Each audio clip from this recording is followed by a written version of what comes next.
For about the past 10 years now, I have had an association with the Trappist Monastery of the Holy Spirit down in Conyers, Georgia.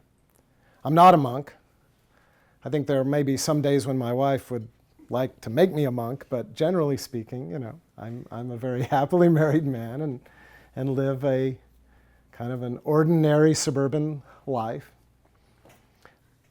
But I'm what's called a lay Cistercian. I know there's several lay Cistercians here in the audience. And for those of you who aren't, let me just briefly explain. It's a lay person, a person who isn't a monk, or if you're at a women's monastery, isn't a nun, but who has gone to the monastery for the purpose of receiving spiritual direction and spiritual guidance. Not only from the monks, but also from the other lay Cistercians. So we actually help to form each other. And so I spend one Sunday a month, actually 2 Sundays, because I work with 2 groups.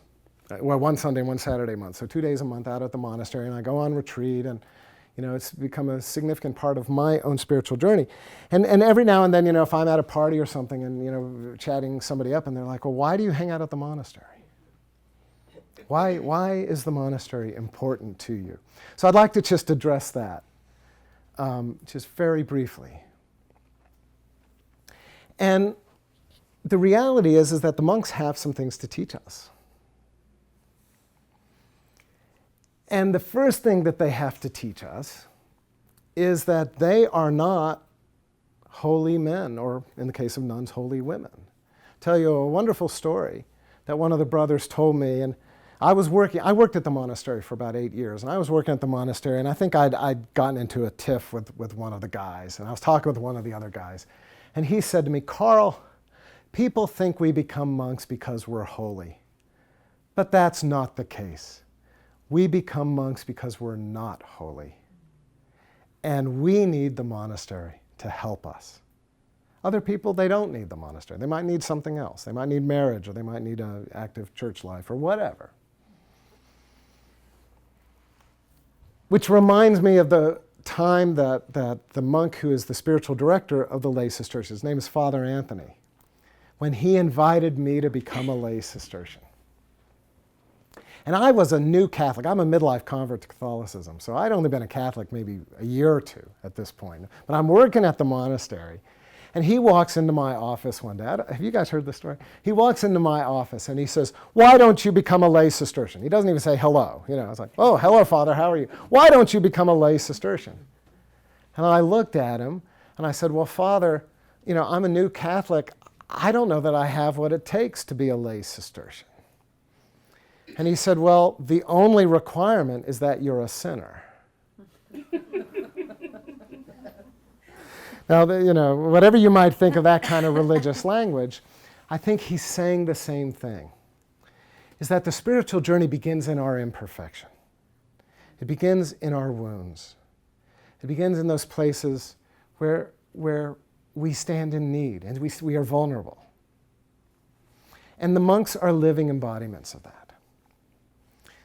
But the second and third thing, really, I think 3. I'm gonna say there's 3 here, because 3 is kind of a nice religious number. Three things that we can see from the monks. They have a phrase, it's ora et labora, which means prayer and work, prayer and labor. But I want to add to that, ora et labora et silentium. Prayer, silence, and work. That the monks recognize that to cultivate their souls, to nurture their souls, to nourish their relationship with the vast love of God requires silence. That's why monasteries are silent. It's not just that they are, you know, grouches. Some of them are, but most of them are actually really nice guys, you know. They're silent as a way of holding this space of spiritual nurture. But then there's a rhythm throughout the day. It begins at 4 o'clock in the morning, and then all the way till, you know, about 7:30 at night, where they gather. I think it's 5 times over the course of the day. They gather and they pray, and they sing and they chant, they recite the Psalms. And it's very lovely, it's very beautiful. If you haven't been to a monastery, please do it. It's a lovely experience. And so they leaven the silence with words of prayer and praise. Kind of this recognition that our relationship with God is like any other relationship. You gotta communicate, you gotta talk, and you gotta listen. And then the labor piece. Most monasteries, they make food products. I mean, the guys down here in Conyers make fruitcake, and they make fudge, and they make biscotti, and the guys up I was just up in Massachusetts, they make jams and jellies and beer, and it is good beer. And, and then, various other kinds of things. And some monks, I think the ones in Conyers do stained glass, and some they do church vestments, and I know of some nuns that make the communion wafers. So it's very, ordinary down-to-earth work. It's how they make their living, that there's an ordinariness. The fancy religious word is humility. There's a humility to their life. That being spiritual doesn't mean I'm going to run up and sit on a mountain and I just am, I'll, hum until I levitate. I mean, if you want to do that on your day off, that's fine. But the monks will say at 4 o'clock in the morning, be here to pray. And at 8 o'clock in the morning, you better be in the bakery because we're making fruitcake. So there's a humility, there's an earthiness. I mentioned Father Anthony, the one who made the crack about being a sinner. His health has been suffering lately, but for most of his life, he's just an avid gardener. Just worked the earth. And just, talk about a green thumb, just made things grow. And that, the man is part hobbit. I mean, that is the lifestyle, this love of simplicity.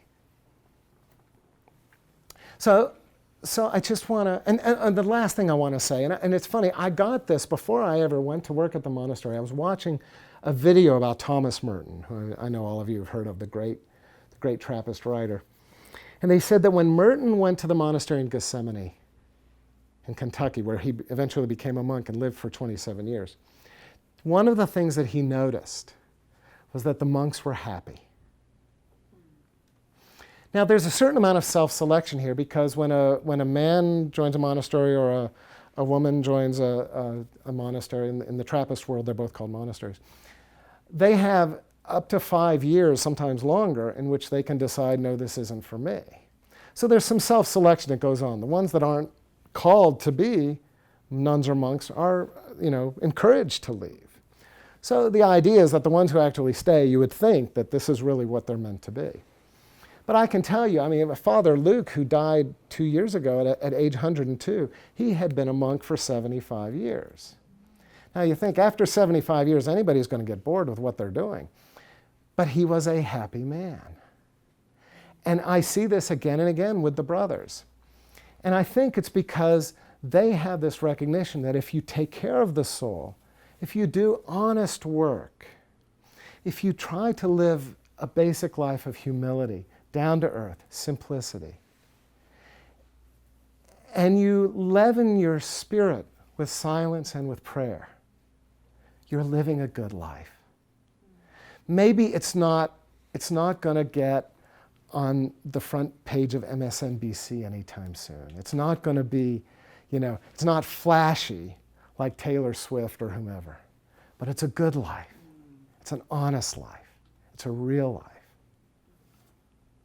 And it creates the space for eternal values like compassion and forgiveness and friendship.